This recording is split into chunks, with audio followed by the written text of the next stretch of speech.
नमस्कार विद्यार्थी मित्रांनो, तुम्हा सर्वांचं मिस्टर प्रोफेसर या यूट्यूब चॅनलवर मी स्वागत करतो.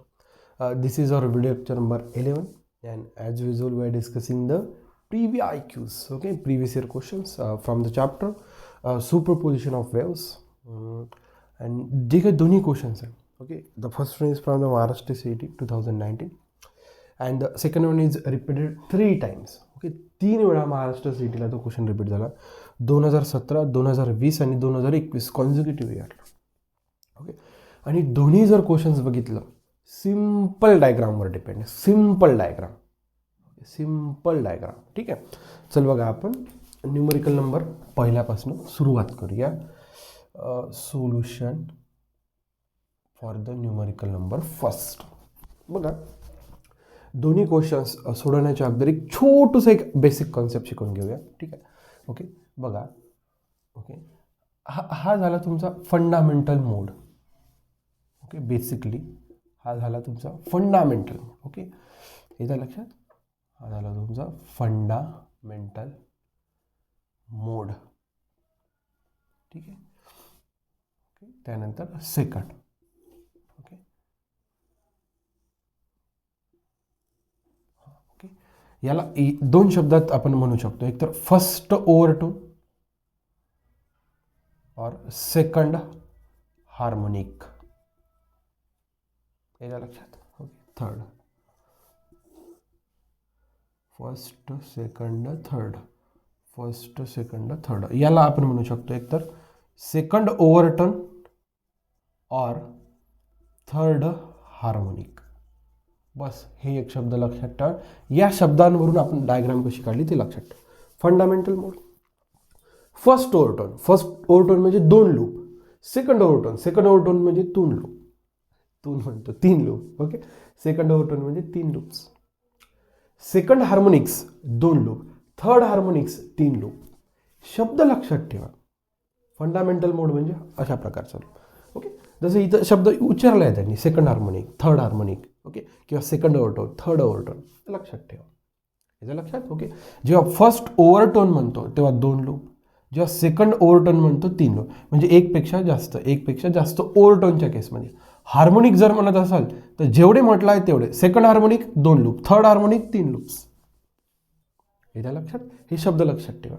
या शब्दांवरनं तुमचा इझिली, की कोणत्याही प्रकारचा क्वेश्चन राहू देऊ, इझिली तो सॉल्व्ह होऊ शकतो, ठीक आहे. बघा, आता आपण दोन्ही न्यूमरिकलसाठी हे जे मी काही गोष्ट सांगितले, दोन्ही न्यूमरिकलसाठी अप्लाय होतं. येत्या लक्षात? दोन्ही न्यूमरिकलसाठी इझिली अप्लाय होतं. बघा आता, the air column in a pipe open at both end, काही हरकत नाही, ऑर्गॅन पाईप आहे, दोन्ही एंडला कसं आहे, open, okay. Ends vibrates with the frequency of a third overtone. काय म्हटलं? Third overtone. It is found that air in the pipe has how many nodes and how many antinodes. इथं लक्षात? जसं पहिल्या ऑप्शनमध्ये 4 नोट्स 5 अँटीनोट्स म्हटलं, सेकंड ऑप्शनमध्ये काहीतरी नोड आणि काहीतरी अँटीनोट्स. इथं लक्षात? ऑर्गॅन पाईप आहे, बोथ एंडला कसं आहे, ओपन आहे, बोथ एंडला कसं आहे, ओपन आहे, ओके. आणि तो काहीतरी फ्रिक्वेन्सीनं व्हायब्रेट होऊन राहिला आणि थर्ड ओव्हरटोन तिथं, म्हणजे 3 ओव्हरटोन्स तयार झाली, ओके. थर्ड ओव्हरटोनमध्ये तो व्हायब्रेट होऊन राहिला विथ समथिंग फ्रिक्वेन्सी. येत्या लक्षात? Okay, okay. बघा आता थर्ड ओव्हरटोन, किती overtone? Third, okay. Third overtone, याचाच अर्थ फोर्थ हार्मोनिक्स. आत्ताच मी तुम्हाला क्लिअर सांगितलं, थर्ड ओव्हरटोन म्हणजेच किती हार्मोनिक्स? 4. म्हणजे 4 हार्मोनिक्स म्हणजे किती लूप्स तयार व्हायला पाहिजे? 4. किती लूप्स तयार व्हायला पाहिजे? 4. येत आहे लक्षात? पहिला, दुसरा, तिसरा, ठीक आहे. बघा, मी काढतो व्यवस्थित डायग्राम. हां, ठीक आहे, ओके.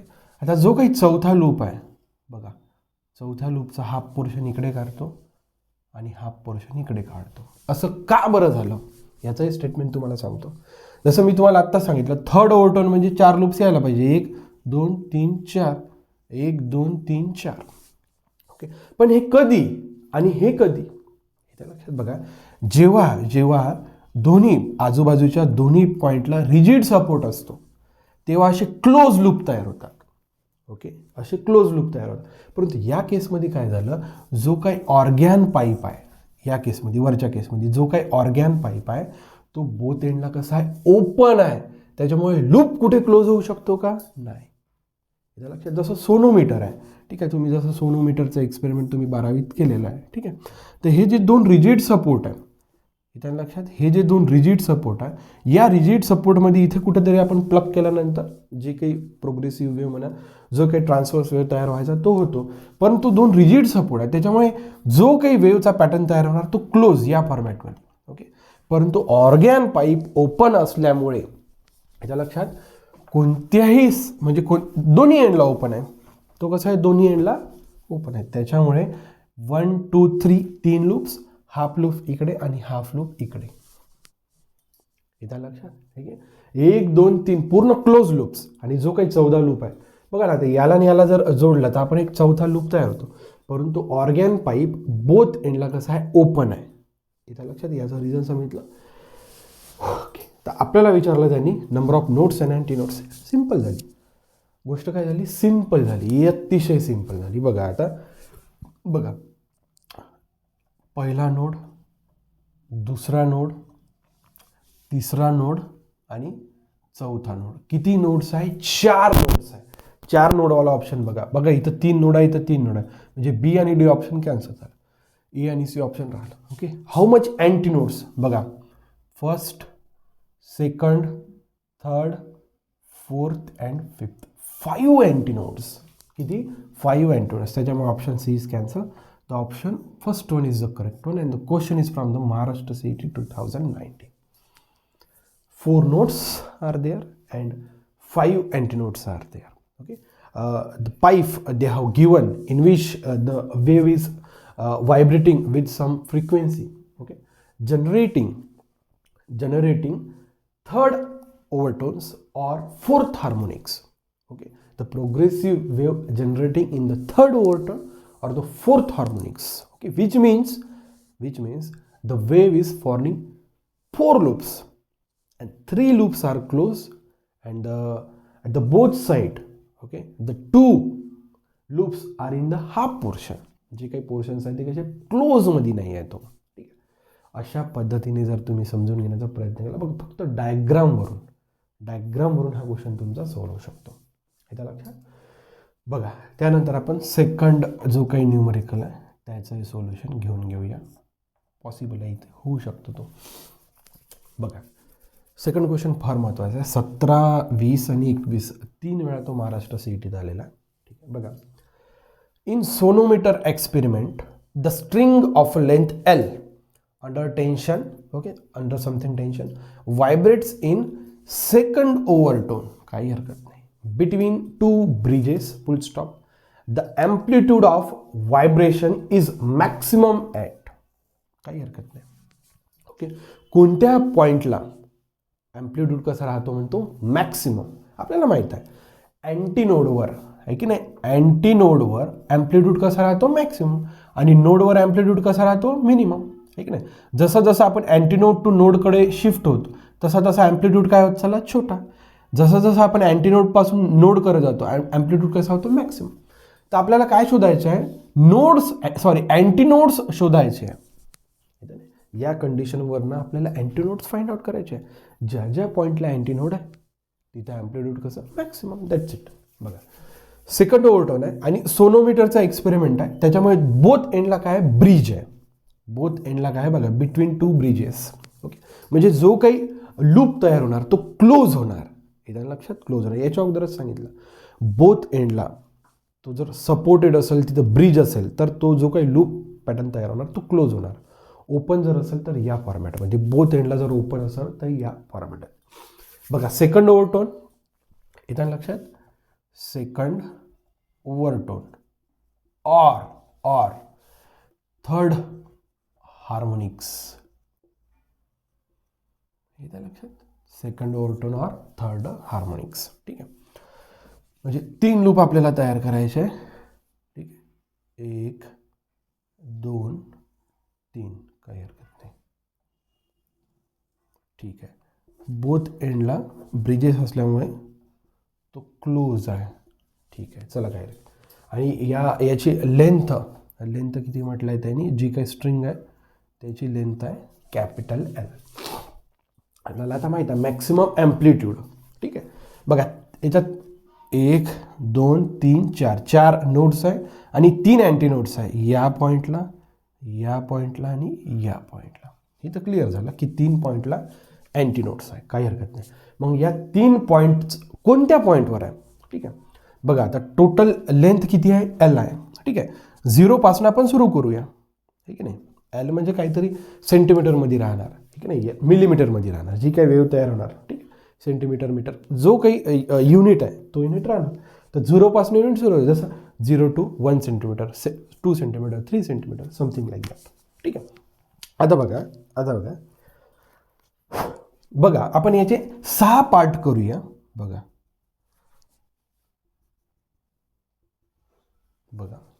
बघा याच्या इकडला हा पहिला पोर्शन, हा दुसरा पोर्शन. ठीक आहे,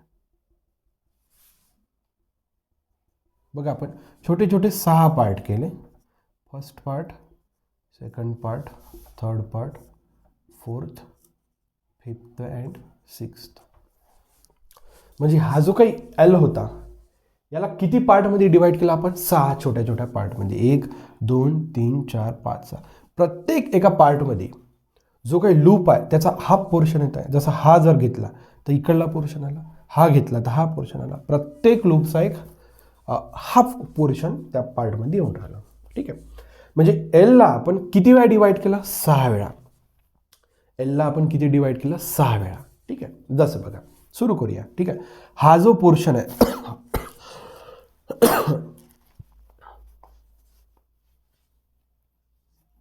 बघा, हा जो पोर्शन आहे, ठीक आहे, पहिला पोर्शन बघा आपल्याला किती वेळा डिवाइड करायचा आहे? 6 वेळा. किती वेळा डिवाइड करायचा आहे? 6 वेळा. ओके, जसं आपण 0 इथनं समजा कन्सिडर केलं किंवा इकडं नाही करा, काही हरकत नाही, कुठं नाही करा. ओके, बघा एलला आपल्याला 6 वेळा डिवाइड करायचं आहे. ठीक आहे, बघा 1 times L divided by 6, 2 times sorry